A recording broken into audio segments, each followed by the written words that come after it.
Imagine if your family was awakened in the middle of the night by a team of federal officers. Well, that's exactly what happened to a woman and her children in Granville County. Amanda Lamb is in the newsroom joining us now. And Amanda, we understand that because this case falls under the Patriot Act, a lot of the usual rights for defendants not available here. That's right, David. The Patriot Act was created after 9/11. It allows federal agents to investigate suspected cases of terrorism swiftly in order to better protect our country. But one Granville County mother says it gives the federal government too much leeway. Her son was taken into federal custody 2 months ago. She can't get him out, and she can't get any answers. 16-year-old Ashton Lundeby's bedroom is nothing if not patriotic. American flags everywhere. But according to the United States government, this 10th grader, who has never been in trouble with the law before, is now a suspected terrorist. I was terrified. There were guns, and I don't allow guns around my children. I don't believe in guns. On March 5th, around 10 o'clock in the evening, Annette Lundeby says 10 armed FBI agents, along with 3 local officers, stormed her home looking for her son.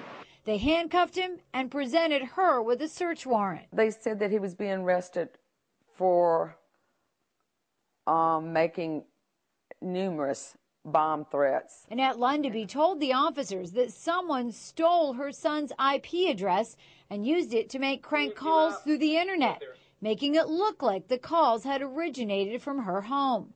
She says the FBI's extensive search of her home turned up nothing. No bomb-making materials, not even a blasting cap, not even a wire, not even, I mean, I don't even know how to make bombs, but they didn't find anything. The teenager was taken to a juvenile facility in Indiana, where the bomb threat was supposedly made. His mother has had little access to him since his arrest. She says the Patriot Act stripped her son of his right to due process. And we have no rights under the Patriot Act to even defend them, because the Patriot Act supersedes, basically, is superseding the Constitution. There's nothing a matter of public record. All those normal rights are just suspended in the air. Dan Boyce is a former U.S. attorney. It's a new law, and I'm sure there were very, very good intentions. But Boyce believes the Patriot Act has gone too far in some cases, and Ashton Lundeby's may just be one of them. It very well could be a case of overreaction where an agent leapt to certain conclusions or has made certain assumptions about this individual and about how serious the threat really is. Because there is a gag order in the case, the U.S. attorney in Indiana told us he could not comment, nor could the FBI.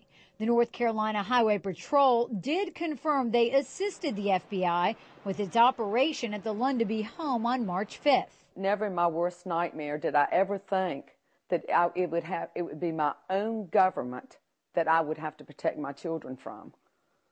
This is the United States, and I feel like I live in a third world country now. Lundeby says this type of case is not what the Patriot Act was intended for. Boyce agrees. It was to protect the public, but what we need to do is make sure there are checks and balances to make sure those new laws are not abused. Know that they can come and take anyone in your family away, even your children. And they don't have to be guilty. Lundeby says her son is scheduled to have a hearing at the end of May, but she is not hopeful it will happen because the date has already been moved multiple times. And we will continue to follow this story. David? Amanda Lamb, thank you.